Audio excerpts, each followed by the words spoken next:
In 3 weeks' time, July 29, Israel Brenssell-Rimene will be 5 years old. He should be starting school next term, but that won't be happening because in a week's time, on July 13th, is 4 years to the day that Israel died in Hamilton, Victoria in Australia 4 years ago. He was just 11 months old. The baby boy was found face down in his cot with black eyes and a bump to his head. This week, Australian Coroner Philip Byrne ruled that the boy's death was not an accident and that his mother's former partner, Quinton Thompson of Invercargill, was in some manner involved in his death. Israel's mum, Tanita Brenssell, originally from Ranfurly in Otago, is now a Gisborne resident and has suffered not only the loss of her baby boy, but her 3 older children were removed from her care by Oranga Tamariki 3 years ago. And just on Monday, she won custody of her youngest child, another baby boy. It has been a harrowing 4 years for Tanita, who has found a home in Gisborne and has found a path towards healing thanks to the support of the Gisborne community and a newfound faith in Christ. She only wants 2 things: the return of her 3 children and justice for baby Israel. Tanita opened her home and her heart to the Herald today. This is Tanita's story. He's done that, and through all this 4 years, you know, living life, I suppose. And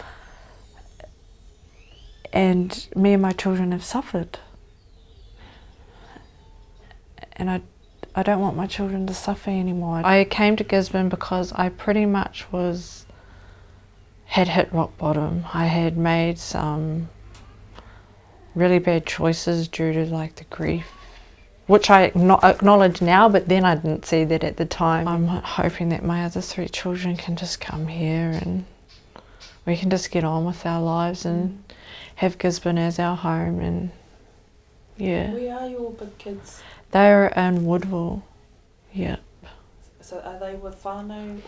They are currently, well, as of the end of the school holidays, they're going into non-whānau carers permanently, which I'm trying to stop because that's not right. My grandmother's sick and is unable to meet their needs. I came up with the most well-structured plan of moving here. Like, you know, I live across the road from a school. There's awapuni for my younger girl and boys' high for my older boy. And just with all the safety nets that I have around me, I think that it was quite safe, and I would have had enough support and help there, but that was not recognised or looked at. But are you able to keep in contact with your children? They have got me on bi-monthly visits, which means I only see them once every 2 months for 2 hours, and it's supervised. So in a whole year, I've only seen them for 24 hours, and I don't think that's right. It's kind of like you get pushed away. You know, I know moving up here was, you know, they deemed that as bad in my part, but I couldn't progress where I was. I couldn't meet their needs at the time. It was impossible. You know, I needed to work on my own mama. Are you able to like ring the kids, or are they allowed to Skype you? No.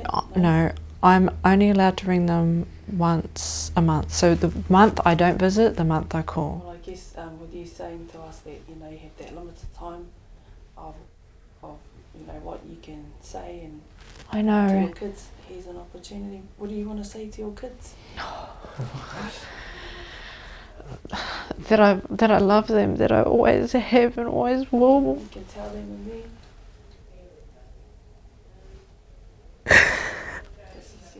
Yeah, we're going to give you a chance to be able to say something to your kids that you can't usually. That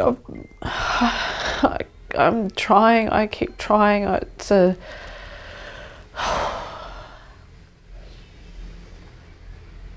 just want them home.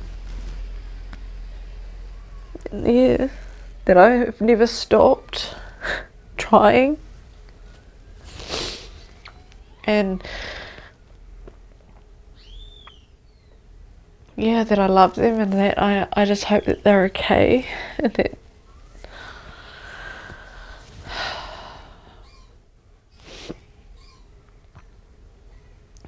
And you've set up a place for yeah, I've got a home here, I've got whānau here. There's so much cool things to do. I always think about that. I think about like how, especially here, it's so central. Like, I'm very blessed, and oh, they can just, they'd love it, love it. Yeah, it's definitely a beautiful place, especially in the summertime. Oh yeah, beach. And that was a whole part of my healing journey as well. The beach and just the sun. Like, I think it's very important. Like, you know, if you feel down on a rainy day, it seems to be a lot worse than a sunny day. So I'll never stop fighting. Like, I will never stop fighting for my kids, no matter what, you know. Obviously, I will do it the right way. But I really want to be given a chance. I want them to come here and be loved upon how I've been loved upon. I just want my kids. I want to move on, and I want to see justice. And if, you know, if there is a lawyer out there that can help, and any of those areas where, you know, we can go outside the box of legal aid, you know, because if I had the money, I would have a long time ago, you know, but unfortunately I don't. I found Christ in September, my daughter's 5th birthday, September the 3rd, and it would have been 2016. So it's before you came here, or when I got here? When you got here. Yeah. Tanita's pastor, Norm MacLeod of the House of Breakthrough Church in Gisborne, has offered his support to Tanita and her whānau. I met Tanita over a year ago when she started coming along to our church. Oh, she's seen great changes. I mean, when she came along, she was quite a broken person. I could tell she'd been through quite a heavy life. She just seemed down and depressed. But over the months, just at the church, whānau has supported her and helped her through her journey. She's just a different woman. She's a wonderful mother, and we've just seen amazing changes in her. First, her relationship with God, with Jesus, was a turning point for her, she said. And then we as a church, we just helped her on that journey and helped her restore her sense of mana, restore back that sense of tapu in her life. So now that she's got her mana restored, she's just total change.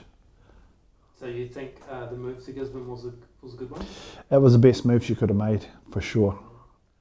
I hope to see complete restoration for her as a mother.